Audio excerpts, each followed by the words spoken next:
Bonjour à tous, merci pour votre présence à notre webinar autour du Green IT, du numérique responsable. Est-ce que vous pourriez simplement nous mentionner dans le chat, nous faire un petit message pour nous confirmer que vous nous entendez bien et que vous voyez bien les slides à l'écran?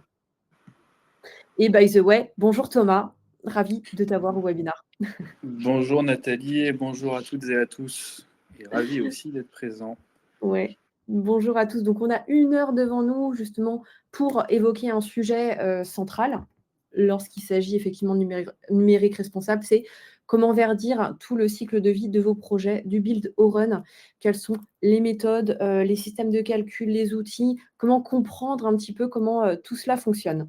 Donc, n'hésitez pas à poser vos questions dans le chat tout au long de la session, on pourra y répondre. Voilà, let's go. Alors très rapidement, je vais faire une toute petite introduction sur Synapsis. Tout d'abord, donc ce webinaire s'inscrit dans une série de ressources qu'on met à disposition à nos prospects et à nos clients. Donc il y a des livres blancs, des articles, des replays de webinars qui sont sur YouTube. On a également une belle programmation d'événements dans les prochaines semaines. L'objectif, c'est vraiment de véhiculer, de diffuser notre expertise à un plus grand nombre. Donc voilà, n'hésitez pas à consulter toutes ces ressources qui sont sur notre site internet ou tout simplement à vous inscrire à nos communications.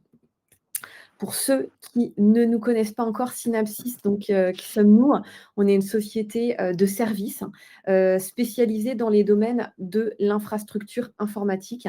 Donc du coup, on a un certain nombre d'expertises autour donc du Green IT, c'est ce qui nous rassemble aujourd'hui, mais également le cloud, l'infra, le DevOps, le digital workplace, la cybersécurité, la data, l'IA, voilà, tous ces sujets qui sont gérés par les directions infra. Voilà, on va accompagner nos clients justement sur leurs projets de transformation. Donc à peu près 180 consultants dans nos équipes et présents à Paris, à Lille et à Lyon en France, ainsi qu'un bureau à Kuala Lumpur. Donc si vous souhaitez en savoir plus sur nos expertises, n'hésitez pas voilà, à nous solliciter après la session pour qu'on puisse aller plus loin dans cette explication. Voilà pour ma part, j'ai le plaisir d'être avec Thomas Benezek, qui est expert Green IT. Je te laisse prendre la parole pour te présenter, puis derrière pour démarrer la présentation. Et pardon, excusez-moi, n'hésitez pas à poser vos questions dans le chat, on y répond en direct. Voilà, je le souligne. Merci beaucoup Nathalie. Et donc oui, rebonjour à toutes et à tous. N'hésitez surtout pas à intervenir tout au long de la présentation. C'est tout à fait pour être interactif ce moment-là. Et qui va donc nous mener aujourd'hui à travailler ensemble, à explorer un petit peu comment est-ce qu'on peut décarboner nos projets avec les 3 grands piliers, mesurer, arbitrer, transformer. On a beaucoup travaillé sur l'arbitrage et la transformation. Et ça se place dans la continuité de nos précédents échanges qu'on a pu avoir autour des méthodes de calcul et donc d'aborder les problématiques auxquelles nous sommes confrontés autour du Green IT. Aujourd'hui, on va partir sur 3 grands axes ensemble. Un premier pour revenir sur les enjeux majeurs et les méthodes que l'on emploie usuellement pour essayer de travailler sur ces sujets de calcul, de mesure et de plan d'action dans les phases projet, que ce soit d'ailleurs, bien entendu, dans les phases de build comme dans les phases de run. On va essayer d'aborder ensemble 2 projets, de projets fictifs, bien sûr, autour d'un build et d'un run, et donc de comment est-ce qu'on calcule, on crée des ABAC et on crée des moyens d'évaluer les émissions et de faire des choix aussi à travers le carbone. Et puis, on ne va pas bouder son plaisir à aller vers une petite boîte à outils, une petite série d'outils immédiatement applicables. L'idée, c'est que vous puissiez partir avec des éléments qui, demain, dans vos projets, soient utilisables. Ne vous jetez pas sur les captures d'écran, puisque bien entendu que nous aurons le plaisir, à votre demande, de vous partager les éléments ensuite, et que cette présentation sera bien entendu rediffusée aussi. N'hésitez surtout pas à la partager, puisque dans ces enjeux, dans ces sujets en particulier, il est important que le plus grand nombre aujourd'hui puisse avoir accès à ces informations à notre sens. Petit point, parce qu'on vous entend et on vous écoute. Très souvent, on nous revient après les présentations pour nous dire mais je ne sais pas où sont les sources, où est-ce que je peux trouver de l'information. Alors, premièrement, il n'y a pas de baguette magique. J'aimerais bien, mais ça n'est pas le cas. Mais tout de même, on a indiqué dans l'ensemble de nos contenus, vous allez retrouver cette petite indication avec les sources et le degré de fiabilité de chacune. Vous pourrez vous retourner vers ces éléments pour aller trouver des données brutes, mais ça nous permet de nous rebaser quand même sur un élément basé sur la science, sur l'état de la connaissance. Vous devez être parfois connaisseur de, par exemple, SBTI, des trajectoires basées sur la science. L'idée, c'est quand même de s'appuyer sur des éléments qui ont un degré de fiabilité avancé. Ça ne sort pas simplement de nos petites têtes, on n'a rien inventé, on s'appuie sur une connaissance globale pour apporter des savoirs qui soient fiables et immédiatement utilisables. Je vais revenir rapidement sur un décryptage d'enjeux. En passant, bon, on le remet, ça ne fait jamais de mal de se le redire. Vous devez en avoir l'habitude si vous suivez nos interventions. On y revient toujours. Aujourd'hui, le numérique, c'est plutôt un intangible. C'est difficile aujourd'hui d'envisager le numérique comme étant si émetteur. On a du mal aujourd'hui à lui redonner l'importance première qu'il a quand même dans les émissions, parce que certes, c'est petit, on se compare toujours au gros, mais si le numérique était un pays, eh bien, ce serait quand même, à date, le 5e émetteur. C'est le secteur aérien avec une croissance importante. C'est un secteur qui peut être envisagé à 2030 comme pesant 10% des émissions de CO2 du monde. Donc on est producteur de carbone et on est producteur d'impact positif, mais aussi négatif. Et avec l'explosion des usages, qu'il soit d'ailleurs plus ou moins utile, mais aujourd'hui le numérique ne fait que croître et donc on ne peut pas ne pas faire face aux enjeux de carbone et d'impact globaux sur la société que nous pouvons avoir via le numérique. Et donc la question, c'est que de cette grande échelle, bien, comment est-ce qu'on peut travailler déjà sur une méthode de calcul aujourd'hui à chaque fois qu'on met en place un projet, puisque c'est bien l'idée, travaillons ensemble sur les phases de build and run pour verdir, pour diminuer nos émissions de gaz à effet de serre et nos impacts sur l'environnement et la société. La première source, c'est forcément la CV. Donc, pour l'acronyme anglais, on est plutôt dans le LCA avec les passages LCA, LCI. Donc, globalement, aujourd'hui, c'est un moyen qui nous permet de partir de comprendre notre environnement, revenir à un modèle global de fonctionnement. C'est ce que vous voyez avec cette définition initiale. Ensuite, de construire et d'avoir des ABAC, et on revient sur le sujet d'avoir des sources fiables, donc pour pouvoir associer des émissions et des impacts à des pratiques et des éléments tangibles mis en place. Donc aujourd'hui, je fais tourner des data centers, j'ai des devices, j'ai derrière du réseau employé, même quand je suis en SaaS, en IaaS, en PaaS, peu importe, on ne peut pas se cacher derrière des usages numériques. Il y a des éléments physiques et de ces éléments physiques, il y a des impacts. Et forcément que là, la question, ça va être comment est-ce qu'on fait ces inventaires. Et donc, on se retourne vers des sources que vous allez retrouver un petit peu tout au long de nos slides, mais aussi vers les premiers pourvoyeurs d'informations et qui parfois la retiennent, qui sont finalement nos fournisseurs de services et de produits. Donc derrière, une fois que l'on a qu'on commence à construire, ça n'est jamais fini un inventaire, entendons-nous, que l'on commence à construire un inventaire de sources pour considérer que un device a à peu près une émission de temps, que certains kilo-octets de données partagées vont commencer à pouvoir évaluer un impact, il va falloir se dire très bien, mais une fois que j'ai émis quelque chose en transformant, en appliquant mon modèle d'affaires, eh bien, qu'est-ce que ça produit? Est-ce que ça atteint à l'eau potable? Est-ce que ça a un effet sur l'environnement en augmentant la température moyenne du globe? Est-ce que ça détruit des zones qui sont aujourd'hui des poumons verts, par exemple. Est-ce que ça participe de l'acidification des océans et ainsi de suite? Et ces études d'impact aujourd'hui, elles sont aussi pour beaucoup disponibles. Ce sont des travaux faits avec nos pairs, mais qui permettent d'avoir cette conversion vis-à-vis d'éléments tangibles d'impact qui sont réalisés par nos activités. Et l'idée étant finalement de pouvoir, des premiers impacts, comprendre comment est-ce que ça atteint à nos sociétés, à la fois sur notre santé, puisque même quand on prend le problème, entre guillemets, le plus simple, eh bien, il y a forcément le principe côté santé. Eh bien, j'augmente le réchauffement climatique, j'atteins à la santé humaine et je m'appuie sur les connaissances qu'il y a, quelles ressources je vais aussi pouvoir atteindre et diminuer, et derrière, quels écosystèmes, donc quels services écosystémiques j'atteins à travers mes activités. Et le tout étant qu'il faut forcément amener une interprétation, comprendre comment est-ce que ça oriente la démarche. Donc tout ça se base, c'est un principe de fonctionnement de la CV, ce n'est pas l'objet exact de ce qu'on va faire, on va aller prendre ensemble certains éléments pour avoir les ABAC, les critères de choix, les méthodes, mais forcément qu'il faut s'appuyer sur cette méthode ACV, et soit en l'externalisant, soit en apprenant aussi à réaliser des analyses de cycle de vie complets ou simplifiés. Et donc, l'intérêt, c'est que si on commence à se poser la question sur l'ensemble du cycle de vie d'un projet, donc depuis la création de devices et de supports jusqu'à la fin de vie du projet global, eh bien, il faut aussi le mettre en adéquation aujourd'hui avec la partie stratégique. Nos entreprises, nos organisations s'engagent de plus en plus, sont obligées de s'engager aussi dans une démarche qui est de poser des scénarios, de considérer que notre entreprise, par exemple, s'appuie sur les accords de Paris, suit une trajectoire dite de degrés, 2 degrés 5, alors maintenant on est revenu vers les 2 degrés, alors on dit aussi carbone neutral, même si c'est un élément de langage qui devrait être omis la plupart du temps dans nos communications à échelle d'entreprise, puisque la neutralité carbone ne se présente qu'à l'échelle d'un territoire, en toute logique, et voire même maintenant on est devenu carbone positive à 2050, en sachant qu'on n'a toujours pas aujourd'hui activé suffisamment de leviers pour diminuer en valeur absolue nos émissions.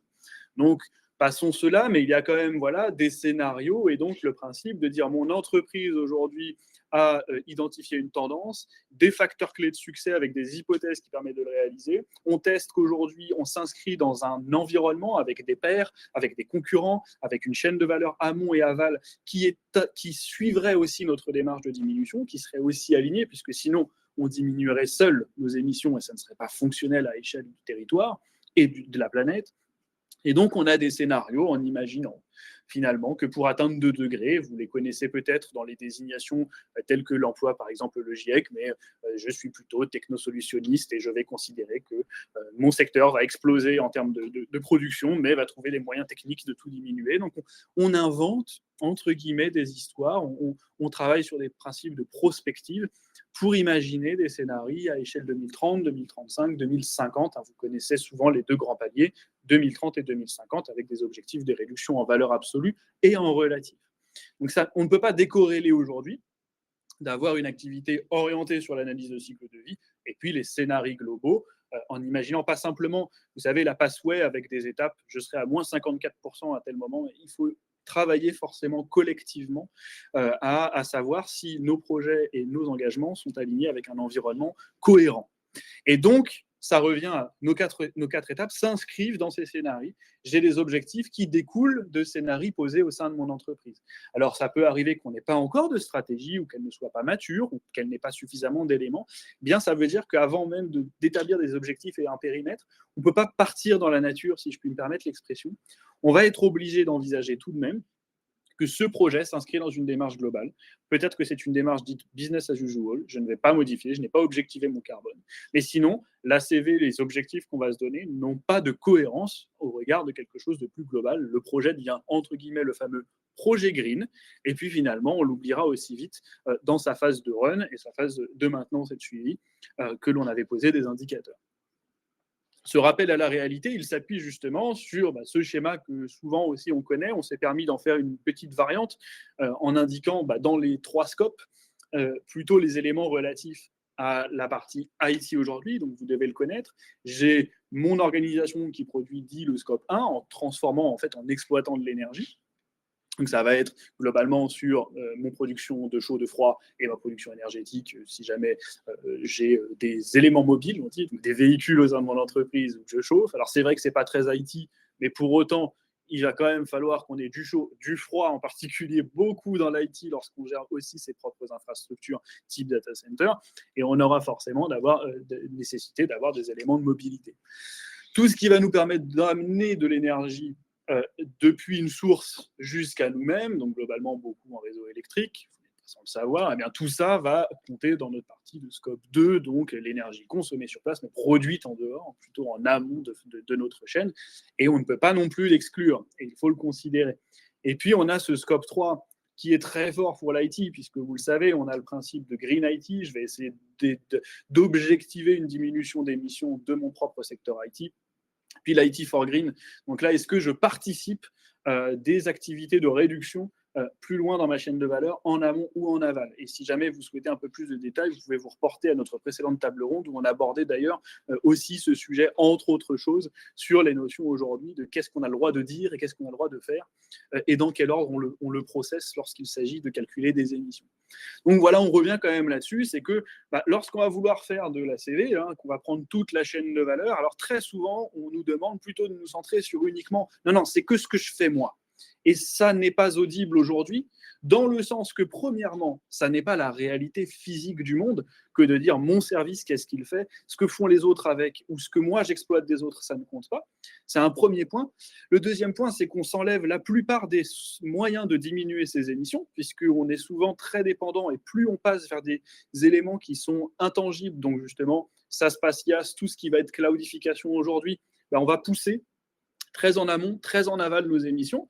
Et donc, on externalise ces émissions, c'est super, on offshore ces émissions, mais finalement, on ne peut plus les atteindre, on ne peut plus les diminuer. Et donc, dans un enjeu aujourd'hui de pouvoir aussi se donner des moyens, bah, il est nécessaire de faire un calcul quand même global des émissions.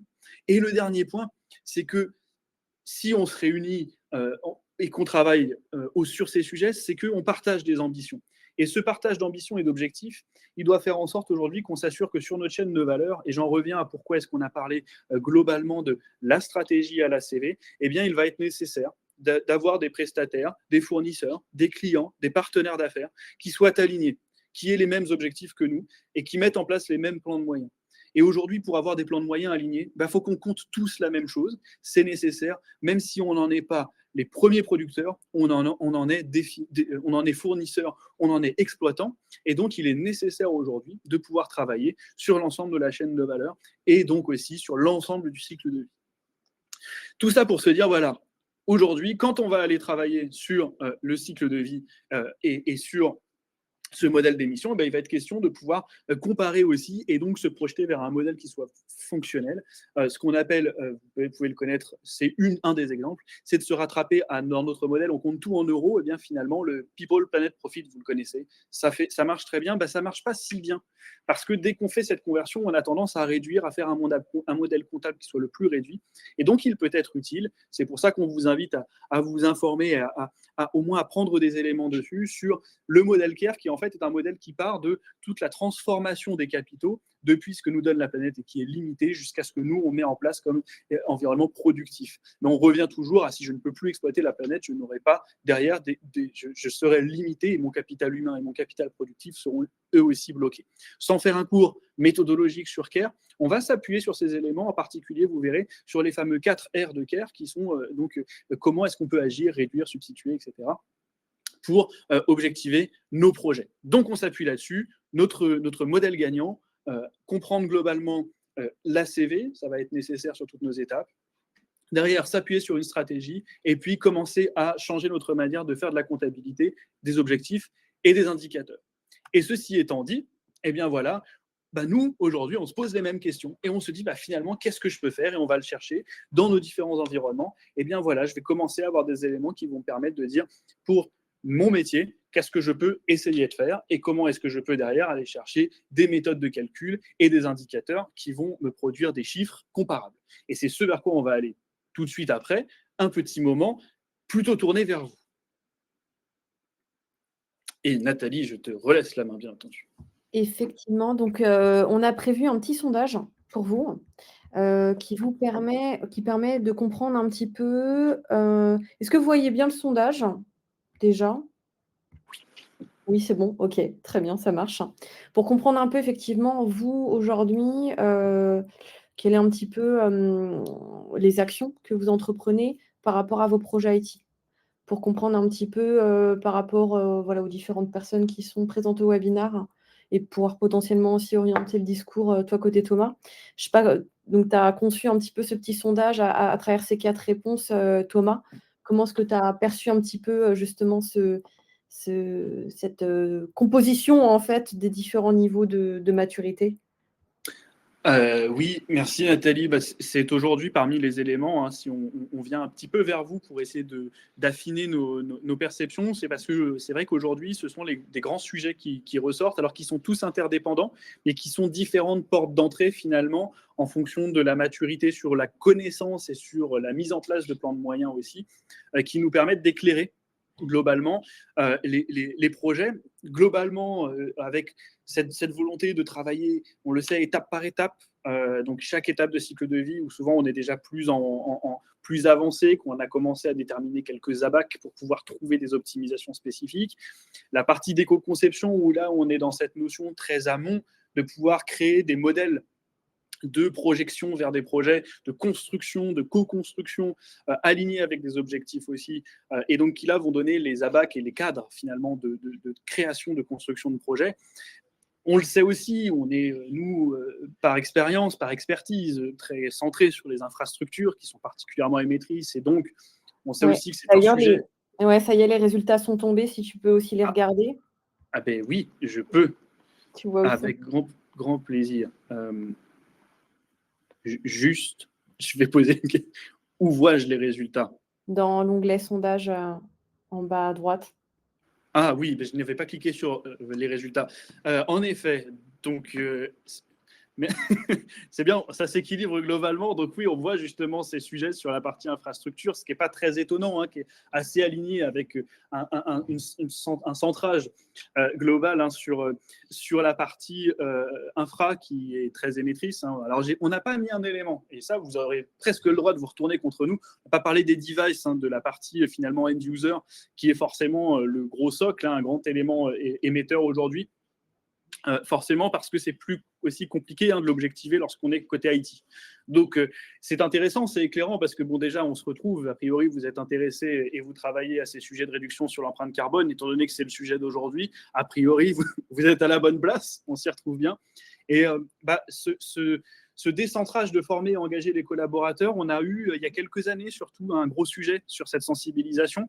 Aujourd'hui ça reste un serpent de mer, mais a priori, sauf erreur de ma part, je pense qu'on est sur un ensemble, et c'est un plaisir de pouvoir échanger, de personnes plutôt en maturité, plutôt avancées, et c'est souvent comme ça que petit à petit, ça reste un sous-jacent, cette formation, comme on peut le voir là, hein, c'est pas inexistant, mais on a aujourd'hui déjà objectivé, déjà travaillé sur des éléments à impact, et donc on l'a, le premier point, travailler sur mon infra, parce qu'elle est émettrice, avec sûrement des sujets aussi, si on allait un petit peu chercher, hein, le cloud plus vert, celui-là, on le connaît, il est compliqué à aller trouver, et l'information en plus est quand même difficile à obtenir.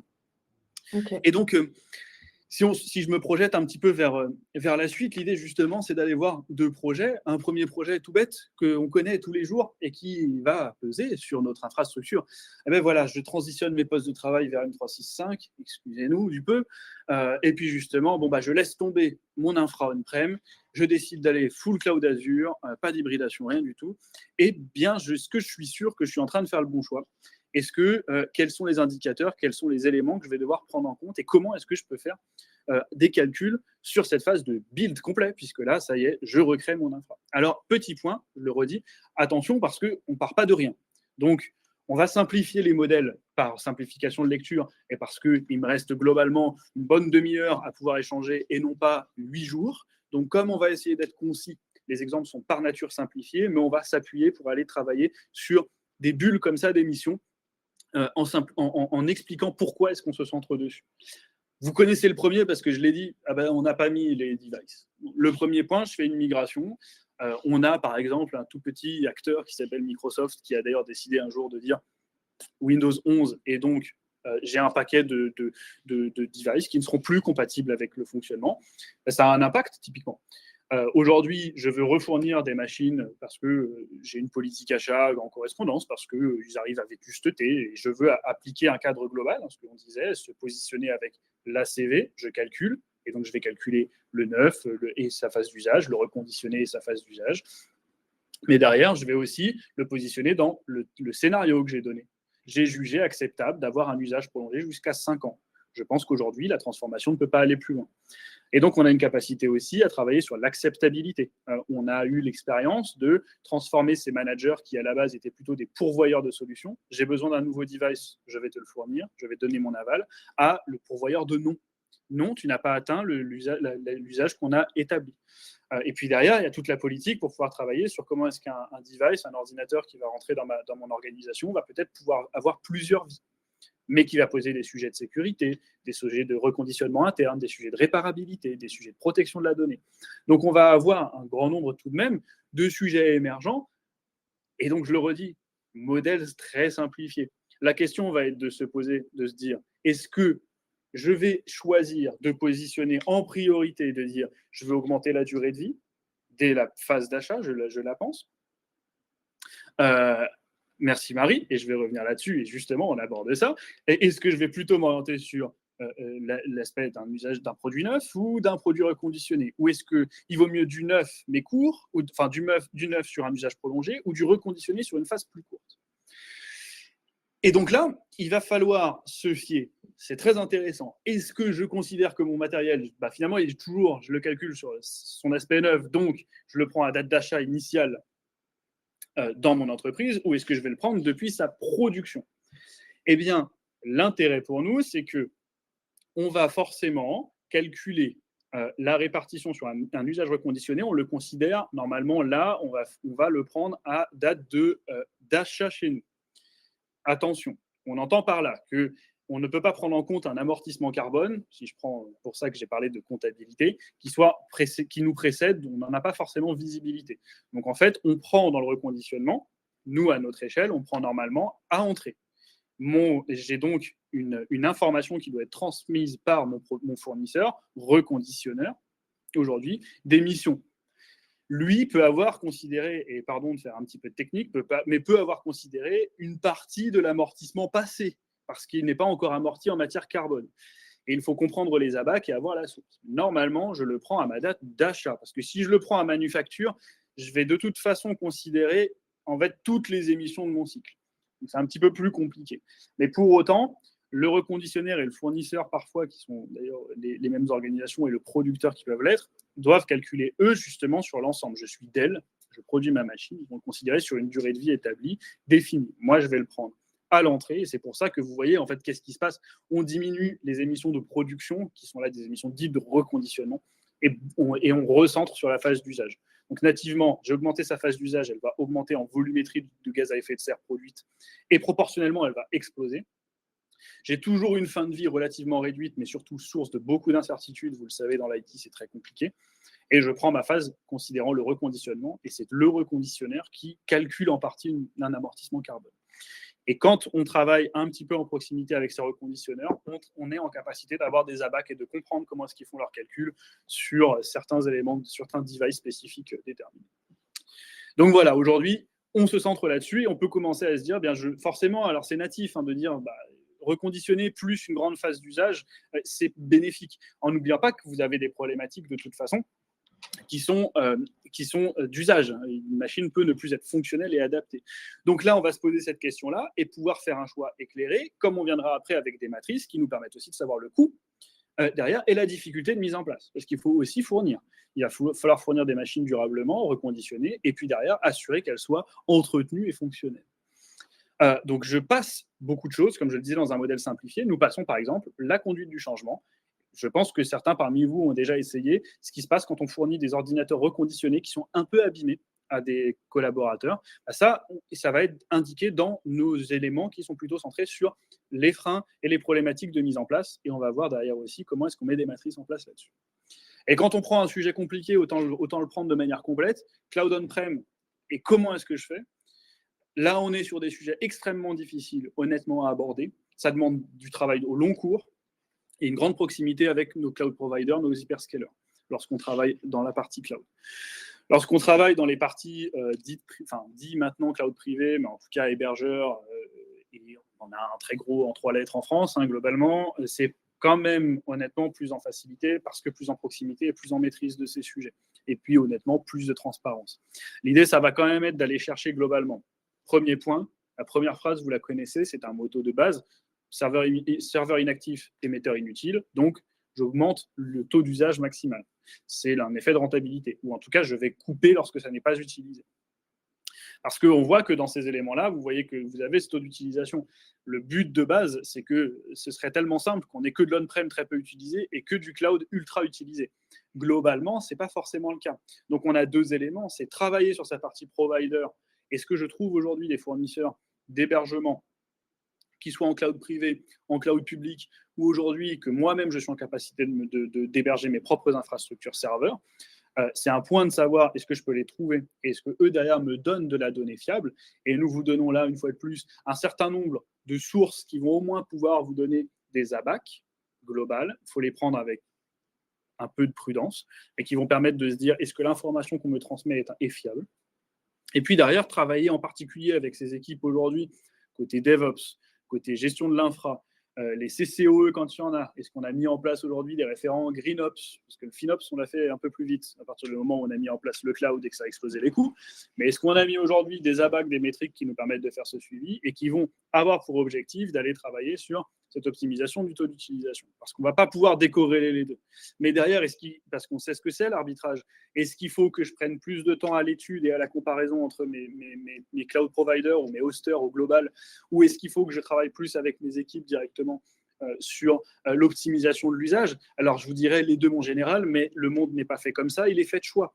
Donc, on va devoir aller chercher à orienter, à se positionner, et donc bêtement déjà, en prenant des abacs de est-ce qu'aujourd'hui nos infras sont sous-utilisées, à quel degré de vétusteté elles sont aussi, pour savoir si on a une nécessité, un intérêt à faire un move to cloud, par exemple, sur un élément qui commence à être vétuste et obsolète, et donc d'orienter nos choix pour être en capacité de se donner des critères, se donner des années où on est en capacité d'évolution, des timelines, comme ça, dans notre progression, et puis derrière aussi, des solutions qu'on va choisir de mettre en place parce qu'elles sont activement source de diminution d'émissions. J'ai remis les petites notes méthodologiques sur comment est-ce qu'on calcule, une fois de plus, vous pourrez retourner dessus pour avoir les éléments. Il va falloir justement trouver notre méthode d'amortissement. Et donc là, on est parti sur des méthodes globalement, vous allez le voir, plutôt à 4 ans, globalement, qui est une approche qui se vaut et qui là a un sujet comptable que l'on pourrait revoir dans CARE. Et donc on le revoit, les grands classiques, mutualiser, c'est un classique, localiser, et ça c'est dur dans le cloud, mais forcément, vous le savez, un serveur qui tourne au Danemark et un serveur qui tourne en Turquie n'ont pas du tout les mêmes émissions. Et je prends ces pays au hasard, enfin au hasard non, parce que un est froid et source d'électricité plutôt bas carbone, et un très chaud. Mais globalement, vous le savez, c'est là aussi où on va avoir des sujets, et puis derrière, limiter les usages, ou en tout cas les optimiser. Et donc, le but du jeu, c'est de réussir à se donner ce type de représentation pour nous aider à avoir des critères de choix. Alors, ça va être relativement simple. Vous avez la position sur votre abscisse qui vous donne le poids de gaz à effet de serre, et donc finalement la niche dans laquelle on peut travailler, la bulle qu'on peut crever. Vous avez verticalement, selon CARE, la priorité d'action. Donc là, c'est un travail en co-construction. On va revenir sur les outils qu'on peut mettre en place, justement pour se dire est-ce qu'on a plus nécessité d'y aller en fonction du modèle CARE. Nous vous avons indiqué les différents flux auxquels s'adressent justement les sources d'émissions. Et puis la taille, c'est un coût estimé.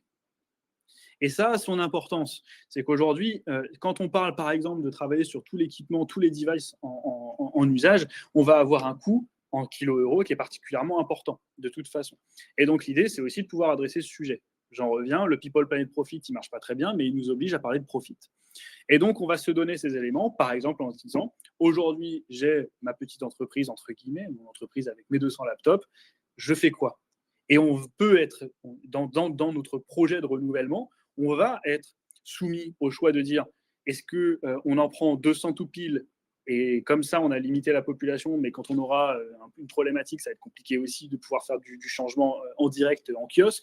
Est-ce qu'il faut que j'agisse côté reconditionnement, côté politique achat? Est-ce qu'il faut qu'on dise non, on ne renouvelle pas maintenant, mais dans 2 ans, et puis on augmentera à 5 ans la durée de vie, puis à 7? Comment est-ce qu'on fait aujourd'hui pour se mettre en place là-dessus? C'est ce qu'on a vu, c'est de se dire, OK, je vois la bulle que ça représente, je vois le coût que ça représente, et derrière, je vois la priorité d'action que je peux donner.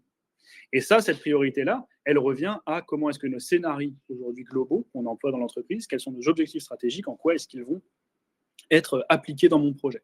Et ce, absolument partout. Alors, on a quand même, vous le voyez, des ordres de grandeur tout de même, puisque globalement aujourd'hui, on a, quand on travaille par exemple sur la partie optimisation de la chaîne CI/CD pour les DevOps qui veulent faire du DevOps Green, alors, je ne sais pas dans quel ordre il faut mettre les mots, parce qu'on invente à peu près des nouveaux mots là-dessus tous les 2 jours, et globalement, on va avoir en réalité un périmètre d'impact assez réduit, mais pour autant qui peut avoir son importance et qu'on peut positionner de manière très prioritaire de par exemple, son activité. Et si on se positionne, le pendant, c'est le run de ça. J'ai essayé de me dire, voilà, j'ai établi que je ne vais pas agir beaucoup sur la partie périmètre des devices. Je sais que ça va peser dans mes migrations et dans mes évolutions, mais aujourd'hui, ça n'a pas été ma priorité d'entreprise parce que c'est un coût trop important que je ne peux pas assumer. Donc, je vais plutôt le positionner plus tard dans mon projet. Mais par contre, j'aurais pu décider, comme vous le voyez sur la slide précédente, que mes éléments plutôt verts vont être globalement me dire on va retravailler sur notre chaîne CI/CD, on va retravailler sur nos équipes dev avec peut-être de la formation par exemple, et on va revoir toutes nos specs avec la partie éco-conception. Tiens, pourquoi est-ce qu'on vous posait ces questions au sondage? Eh bien, ça revient aussi à comprendre quel sujet on aborde prioritairement. Bien, dans le run, qu'est-ce qui va se passer dans tous nos usages? Est-ce qu'on les a déjà ambitionnés? Et donc, on le voit, il faut aussi qu'on soit en capacité de positionner des objectifs et des impacts et des plans d'action de run dès cette phase de création de projet. Et c'est comme ça qu'on va voir que forcément, alors là, celle-là, elle est tellement facile. Très bien, plus je renouvelle mes machines, donc plus la durée de vie d'un device qui va rentrer dans mon périmètre est courte, et bien forcément, plus ça va en réalité me coûter et que je vais accumuler du carbone. Et vous le connaissez, c'est un mantra qu'il faut toujours avoir en tête lorsqu'on travaille sur ces approches green.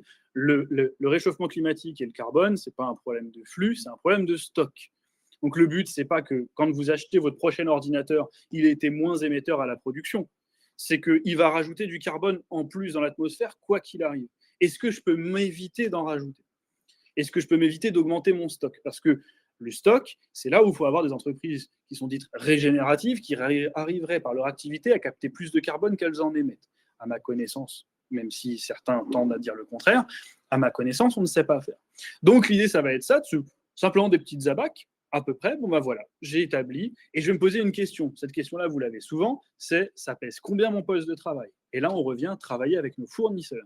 Est-ce qu'aujourd'hui, on met Dell comme ça comme exemple, mais Dell fournit des abacs. Derrière, on peut aller vérifier, en vérifiant chaque composant, parce qu'il y a des fournisseurs de composants qui peuvent donner des informations. Ou par exemple, lorsque mon contrat de maintenance, il n'est pas avec Dell, il est avec un autre provider qui lui aussi achète de la pièce détachée et a des informations. Et je vais commencer à construire des abacs qui vont me permettre de définir aujourd'hui de plus en plus au plus près le coût carbone de fabrication et le coût carbone des pièces et de comparer à peu près si on est sur des éléments qui sont cohérents. Et vous devez le savoir si vous vous êtes déjà confronté, c'est pas du tout toujours le cas. Et à ce moment-là, il va falloir prendre une position en estimant qu'a priori, notre workstation, elle a un poids carbone déterminé, qui peut être d'ailleurs plus ou moins important. Et pour aller trouver cette information-là, c'est justement en comparant nos sources entre les sources généralistes type base carbone, qui maintenant est base empreinte et base impact, ou derrière ce que me donnent mes différents fournisseurs. De la même manière, on va travailler sur les différents sujets de mon cloud, et donc de me dire combien ça me coûte mon cloud et quelle utilisation je fais. Alors, une fois de plus, modèle simplifié, vous le connaissez, c'est vraiment très simple volontairement, vous m'en excuserez, mais on se dit, voilà, j'ai mon fameux on-prem qui me coûte très cher et qui est très peu utilisé par rapport à mon cloud mutualisé qui serait extrêmement utilisé parce qu'un hyperscaler fait en sorte d'avoir un taux d'usage supérieur. En réalité, si vous vous posez un petit peu sur les sujets, aujourd'hui, quand on a le calcul, un cloud provider, un hyperscaler est à peu près autant utilisé qu'un cloud privé. Donc, en fait, on n'a pas forcément des gros coûts marginaux sur les taux d'utilisation. Mais on revient quand même à se dire, finalement, plus on arrive à charger l'usage globalement de nos infrastructures en place, plus on va être en capacité de faire des calculs. Et donc, l'idée, c'est de pouvoir se sortir avec justement derrière tout ça, même modèle, le but du jeu, avec des abacs, des calculs qui nous donnent nos différentes poches carbone, et derrière, se dire qu'est-ce que je peux faire, à quel point j'ai envie de faire quelque chose, et comment est-ce que je fais quelque chose. Et là, j'en reviens au principe de Kerr. Vous l'avez, avec le réduire, éviter, substituer. Là, on a les grands classiques. Et ben, on va se demander, est-ce que là, je suis sur un plan d'action par le moins? Je vais devoir essayer de les éviter. Est-ce que j'ai déjà quelque chose dans lequel je vais essayer d'enlever des émissions carbone qui sont courantes? Et puis derrière, est-ce que je peux globalement, surtout, réduire petit à petit, donc avoir une trajectoire qui me permette de faire des diminutions? C'est le premier point, en fait, à avoir en tête vis-à-vis des étapes de run. C'est que fondamentalement, si jamais le seul moyen est un moyen d'évitement, globalement, dans l'instant présent, on ne va pas forcément être en capacité de l'adresser, mais on va être en capacité de mettre des trajectoires et de commencer à évaluer globalement comment est-ce qu'on va mettre en place des process qui vont bloquer certaines augmentations. Le principe étant, une augmentation d'un cycle de vie des machines, des ordinateurs, va forcément entraîner des processus achats modifiés et des processus de fourniture interne modifiés. Mais si je n'ai pas mis en place cette chaîne d'évitement, je peux toujours décider de mes objectifs et augmenter la durée de vie, j'aurai que des process qui vont dans le sens inverse. Et on va se reconfronter à une problématique, c'est qu'en plus de ça, il est question d'essayer d'obtenir un minimum d'adhésion de la part de ces utilisateurs. Donc, petite matrice basique, j'avais ma matrice de build avec les différentes poches, je mets en place ma partie sur ma capacité d'action à définir, et puis ma volonté d'action, et on va aller sur des petits outils qui nous permettent de travailler ensemble là-dessus. Et c'est ça, trouver cette boîte à outils de mise à l'échelle. Le premier que vous pouvez connaître, hein, c'est le MCD. À quoi ça nous sert? On a dans cette logique des critères qui sont inhérents au modèle de fonctionnement. Des gaz à effet de serre, donc on a dit, même si on a des incertitudes, on est en capacité d'aller chercher quand même des sources, de savoir combien ça émet, et de plus en plus, on y est obligé. On a des coûts relatifs, ça, pareil, on ne peut pas se l'éviter, on connaît nos coûts. Et puis, on a ce critère MCD qui va nous donner un scoring du reste et la recommandation qu'on va mettre en place. Donc, comment est-ce que je peux faire ça? Ça, je peux mettre en place ma petite grille où il me faut de toute façon du gaz à effet de serre et du coût. Et je peux le faire sur une phase de run, sur une phase de build ou sur les deux. Et le but de ces méthodes, c'est pas de trouver la meilleure solution tout court. C'est on vient toquer à ma porte, j'ai plusieurs solutions à mettre en place, j'ai plusieurs fournisseurs de machines. J'ai aujourd'hui, j'ai décidé de mettre en place mon projet de RAG IA. J'ai plusieurs fournisseurs aussi pour mon RAG où je vais mettre en place mon modèle d'IA. Il va falloir que je les compare. Alors, le premier point, c'est que si vous n'avez pas la donnée, c'est le pire score. C'est le principe de base. Hein. S'il ne me donne pas de gaz à effet de serre, mais ce serait la même chose. Si vous avez un fournisseur qui vous fait une proposition commerciale où il n'y a pas de coût, a priori, vous n'allez pas le choisir. Ou alors, c'est un petit peu risqué, si je puis me permettre. Et globalement, on va établir des ABAC en se disant, bon, voilà, je peux donner un score comparatif et un score absolu. Ici, je prends mon cloud provider. Je vois que mon cloud dédié, il est à 950 kg CO2. Globalement, alors là, on se donne un modèle. Globalement, on va se dire, c'est 1 tonne CO2 sur mon cycle d'1 an. Eh bien, très bien. Je détermine que soit je les compare et c'est l'intermédiaire, il a la note intermédiaire, soit je fais faire ce qu'on vous propose ici sur un mode de calcul assez classique. Je vais attribuer des points en fonction d'objectifs. Et là, j'en reviens à est-ce que dans ma stratégie, j'ai déjà établi des volumétries d'émissions qui sont acceptables? Parce que finalement, là, je saurais que je ne peux pas dépasser mon budget carbone global en pratiquant, en utilisant l'une ou l'autre des solutions. Derrière, j'ai un coût forcément qui va être le best in class versus le reste et de savoir à quel point est-ce que j'ai un arbitrage. Vous savez, j'ai 3 providers devant moi. Celui qui est 40% au-dessus du prix, je ne le regarde même plus parce qu'il est déjà largement au-delà de ce qui est acceptable et tolérable. Et puis, on peut s'ajouter le fameux est-ce qu'il participe d'une de mes actions, réduire, réutiliser, remplacer, réparer. Et donc là, ça va m'ajouter ce point sur une échelle de 1 à 5 et me permettre d'avoir ces petites grilles. Ça ne veut pas dire que j'ai forcément le meilleur sur tous les plans, et comme on peut le voir ici, je n'ai pas un best-in-class absolu, mais ça va me permettre de savoir si j'ai une solution qui est peut-être un peu coûteuse, mais qui répond sur les autres plans à mon process. Et donc, je vais plutôt aller le chercher pour qu'il m'apporte une réponse. Par exemple, ici, je prends mon cloud dédié en UE, je sais pas, je vais le citer, j'ai un cloud dédié chez OVH possible, mais aujourd'hui, le surcoût est trop important et j'ai une justification, une logique à le faire.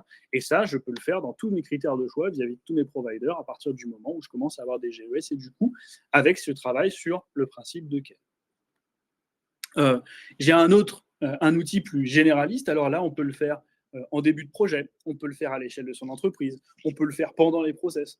C'est de se poser quelques questions qui vont nous permettre de nous positionner. Alors certes, une fois de plus, on fait de la simplification, mais c'est pas non plus un gros mot que de parfois avoir des modèles un peu plus simples.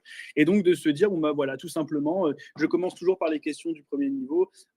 Ok, on propose un projet ou on me demande de mettre en place un projet. Est-ce que j'ai des critères GES? J'en ai pas. Point, c'est inerte. C'est pas négatif, inerte, mais il ne fera rien parce qu'on ne l'a pas poussé. Par contre, si on pousse ces projets et qu'on commence à dire, on a des indicateurs ou on n'en a pas, mais on a un rapport, on a des objectifs, on a un scénario, on va commencer à pousser. Et en répondant à ces questions, on sait où on se place et on commence à savoir quel type d'éléments il faut mettre en place. Et on va venir juste sur les éléments suivants.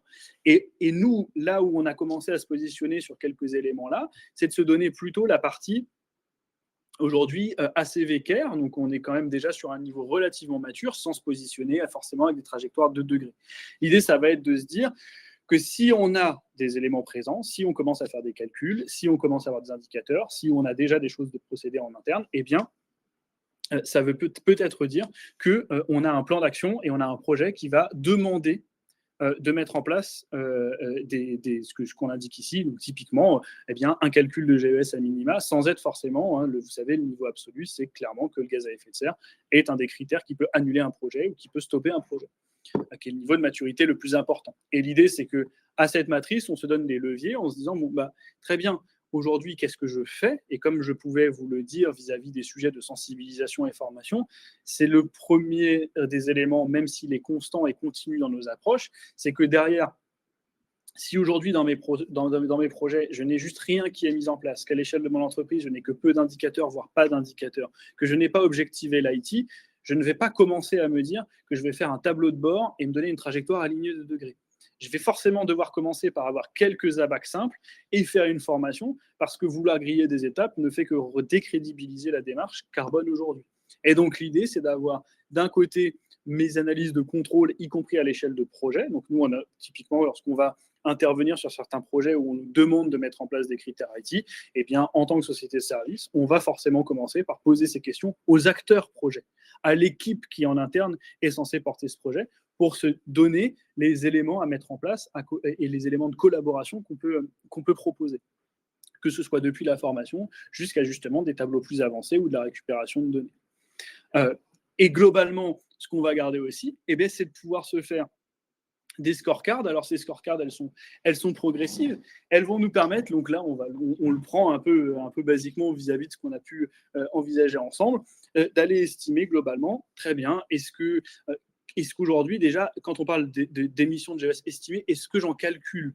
Oui, j'en calcule. Non, je n'en calcule pas. À quel point je pense que c'est fiable? Est-ce que j'ai couvert tout mon cycle de vie? Et donc, on va forcément se positionner en allant chercher aujourd'hui un degré de cohérence avec ce qu'on sait être le meilleur niveau. Derrière, est-ce que justement, je suis dans les meilleures approches, les meilleurs objectifs de durée de vie? Et à ce moment-là, là, on le met pour quelques commentaires. Oui, des workstations qui vont durer 6 ans. On se dit qu'aujourd'hui, vous le savez, typiquement, la bonne cible, c'est 7, et c'est long, 7 ans. Et c'est compliqué de s'y engager. Donc, pour ce faire, il va falloir qu'on ait des éléments de cohérence. Donc, typiquement, je mets 6 ans avec une capacité de remplacement totale sur les composants. C'est quand même très rare. C'est cohérent d'avoir la capacité de remplacement. Et je me dis, oui, je suis presque à mon niveau maximal que je peux employer. Derrière, le réemploi et la mutualisation, le réemploi est forcément nécessaire aussi pour augmenter une durée de vie. Donc, potentiellement, ces deux notes peuvent créer des éléments qui nous paraissent incohérents. Puis derrière aussi, si je commence à avoir 1, 2, 3 devices par personne et que je n'ai pas de mutualisation dessus, forcément que, pareil, ça va aller, mais c'est ma note, mais c'est relatif. C'est un travail de scorecard où on se donne des critères qui sont assez classiques et qui nous permettent juste de commencer à construire des abacs et à partager une connaissance et un niveau de performance entre soi. Le dernier point qui est important aussi, c'est aujourd'hui, est-ce qu'aujourd'hui je pilote à l'échelle de mon entreprise? Est-ce que j'ai des champions? Est-ce que j'ai des référents? Et donc, est-ce que j'ai des indicateurs de mise en place? Et d'ailleurs, est-ce que ces indicateurs, ils vont peser dans vos critères de choix? Je vais faire un projet, on a pu se mettre quelques éléments sur des sources d'émissions et des méthodes de comparaison d'émissions. Très bien. Mais si jamais on a décidé de faire le premier calcul que l'on s'est donné, qui est souvent l'exemple de la workstation, qu'on a déterminé entre le 9 sur 3 ans et le reconditionné sur 4, qu'on avait des critères de comparaison et d'évaluation, mais si ces critères ne sont pas dans des codes d'achat aujourd'hui internes, dans des politiques achats responsables, c'est très bien. Mais pour autant, ça va être relatif au choix final d'un utilisateur qui peut, lui, être décorrélé de ces indicateurs. Donc, on va forcément essayer d'évaluer si le climat, le carbone, est réellement un critère de choix, un critère d'impact durant la phase de création, de préparation du projet, du build du projet, et durant les phases de run. Et donc, typiquement, ce que l'on donnait sur le principe de passer du manager qui dit oui et qui fournit des solutions au manager qui dit non et qui apporte des explications, eh bien aujourd'hui, si on n'a pas mis en place des indicateurs, on ne donne pas les éléments tangibles, par exemple, pour dire pas de remplacement ou pour dire ce projet-là, il est très intéressant, mais tant qu'on n'a pas réussi à avoir des impacts carbone plus limités, il n'est pas aligné avec le monde que nous projetons. Et donc, c'est ce lien entre des objectifs globaux et les réalisations opérationnelles des projets qui sont importants à créer et à décrire. Et donc, j'en reviens à, c'est très bien, on peut évaluer sur pas mal de moyens globalement les émissions des phases de build et des phases de run, mais si c'est décorrélé d'une stratégie ou qu'il n'y a pas de stratégie réelle et tangible, derrière, on n'est pas en capacité de le porter. Et ça revient à ça. Ça revient à une fois qu'on met en place différents petits outils, on se les approprie, pardon, on les co-construit, on les met en application, on les améliore, on les abandonne aussi parfois, parce qu'ils ne donnent pas l'effet qu'on souhaite. La question, c'est pourquoi on fait tout ça? Cette question-là, c'est sûrement la question qu'on nous pose le plus. Aujourd'hui, ok, bon, on m'a obligé, ça arrive, hein, ou on a décidé de faire ça, mais pourquoi on le fait? Le premier critère, on le connaît tous, mais il n'est pas toujours corrélé. C'est la réduction de coûts. Certes, c'est moins d'achats, donc c'est forcément pour certains critères, on peut entraîner le fait de moins consommer. Mais pour autant, ça peut être décorrélé parfois, en tout cas à court terme. C'est là où les problématiques peuvent apparaître. Un fournisseur qui va donner un matériel reconditionné ou reconditionnable ou réparable avec un service associé, avec une capacité de changement de pièces, tout ça, même avec du suivi, avec potentiellement de l'IoT, avec de l'informatique non conventionnelle pour faire le suivi des devices. Aujourd'hui, tout ça peut avoir un surcoût immédiat. Au long terme, bien entendu, qu'augmenter la durée de vie d'un matériel, normalement, en limitant l'achat, va avoir un impact positif, mais ça n'est pas une garantie et ça n'est pas si simple. Parce qu'aujourd'hui, on a fait la trajectoire inverse, c'est je fais du FinOps, donc je fais du GreenOps. Déjà, on prend que l'Ops, on prend que les opérations, mais ce n'est pas parce que c'est moins cher que c'est forcément beaucoup plus green, c'est pas forcément beaucoup plus responsable. Mais pour autant, on a quand même une capacité, lorsque l'on adopte une vision de long terme, à réduire ses coûts et en tout cas à limiter les surcoûts. On peut y revenir sur la stratégie. Hein, ça n'est pas moi qui ai dit qu'un monde à 2 degrés est un monde qu'on n'assure pas. Eh bien, ça veut dire qu'il y a des impacts dans les activités et c'est le travail qu'on fait sur la stratégie. Aujourd'hui, il y a encore, malheureusement, je pèse mes mots, une capacité parce qu'on va être beaucoup plus avancé que d'autres, parce que le secteur n'a pas forcément encore beaucoup bougé. On n'est pas encore, enfin, vous le savez, à l'échelle de société, on n'est pas au rendez-vous de nos promesses. Et donc, il y a encore une anticipation, une capacité à être plus, enfin, en tout cas, être meilleur que les autres assez rapidement en mettant en place les bonnes abacs et les plans de moyens.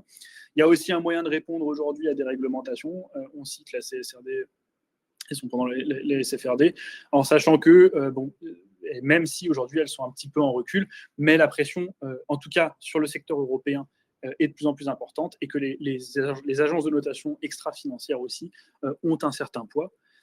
On n'enlèvera pas le point qu'il y a aujourd'hui une volonté quand même, et pas que chez les jeunes générations, de mobilisation autour des sujets liés à l'environnement, à la protection de nos sociétés et de nos modèles de société.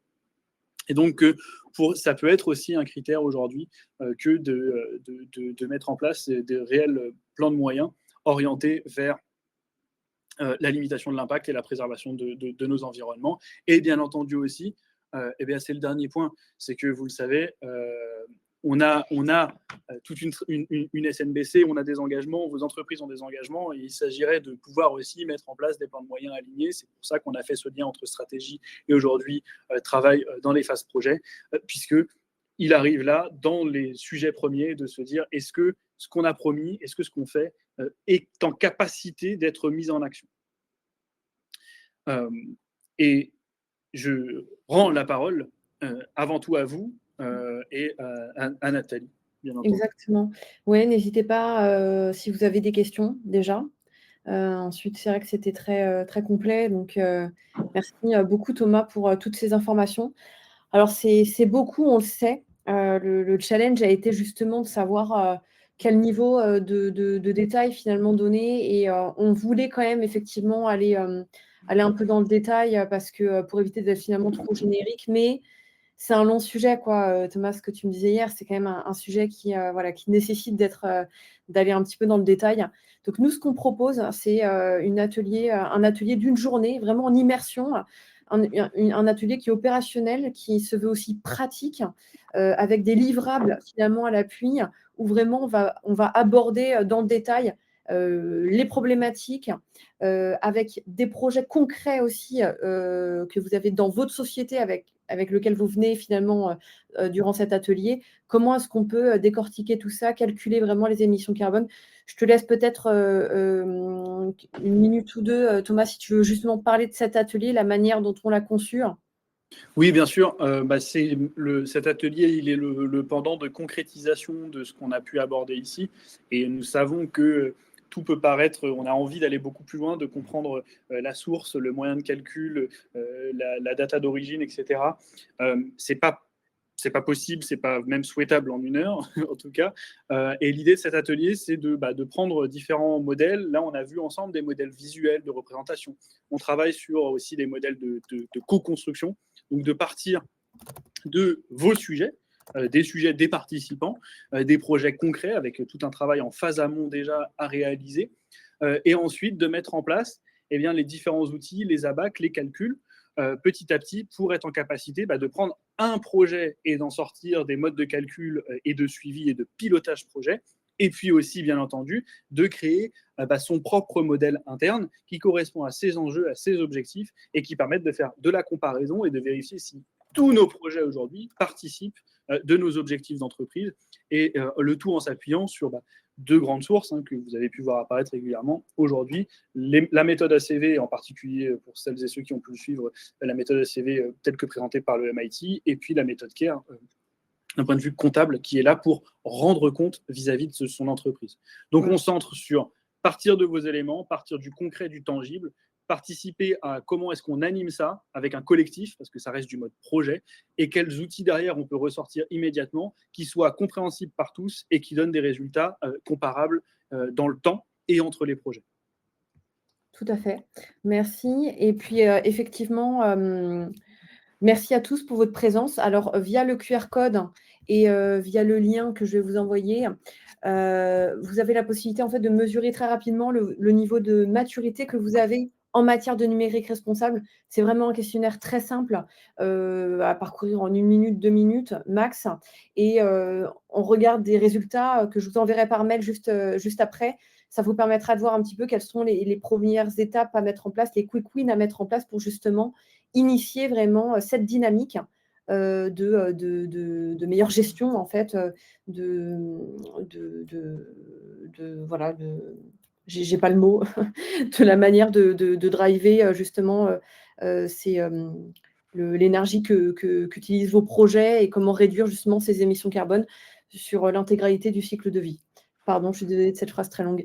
Merci à tous, merci Thomas pour cette présentation très claire. Et bien, on vous dit à bientôt. Merci beaucoup. Oui. Merci beaucoup, bonne journée. Au revoir. Merci. Merci.